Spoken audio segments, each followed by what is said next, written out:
My name is Marvin Thames Jr. I'm retired from Delgado, be 5 years this coming May. I was with Delgado for 35 years. The title I held, the last title I held before I retired, was Assistant Director for Delgado's North Shore campus of Covington and Slidell, and taught classes in college success courses for the college. I was employed with Delgado for 35 years, but I was raised on the campus of Delgado. My father was president of Delgado for 27 years. He retired in 1987, but we moved and lived on the campus where the former childhood education program was held, which is now no longer there. But we lived on the campus. We moved here in 1954.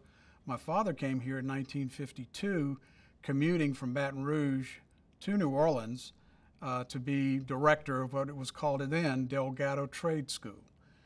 So I've seen a lot of changes through those many years as a child as well as an employee of the institution. When we moved here, there was only one building on the campus, and that was the main building, or Isaac Delgado Hall, and that was it. The back of the campus, where the Student Life Center is, and Kirsch Rooney Park, and all that was nothing but a jungle, if you will. There was a strip. There was also an aircraft hangar. I have to admit, there was an aircraft hangar. During World War II, Higgins building, which was torn down now, was here, developed the Higgins boats that was used in the D-Day invasion of Normandy and also in the Pacific. But they were made here, and they also tested aircraft in the back of Delgado, where I mentioned Kirsch Rooney was, and that area near Navarre. And they had a gravel road, or shell road at that time, and they would run planes up and down that road. There was no wings on the planes. It was just had the fuselage and just running up and down. So I saw a lot of changes. There was a swamp back there, and people would go back there alligator hunting because there were alligators back there at one point because there was a big pond and stuff. So it's been a evolution, if you will, of the building progress. It's been many years of trying to do that. My dad, being the director, always saw a vision of this institution of being a community college. And the reason he saw that is because he was in touch with people in other states, seeing that the community college concept was very viable, and he wanted to see that being done. But at the time when he was here, as I said, Mayor Morrison was the mayor, it was under city governance. It was not under the state, and it was not considered a higher education institution.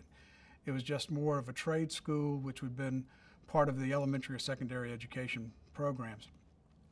But he saw that, and he had to talk with legislators and get funding from government agencies and grants to get buildings built here to expand the programs that were here.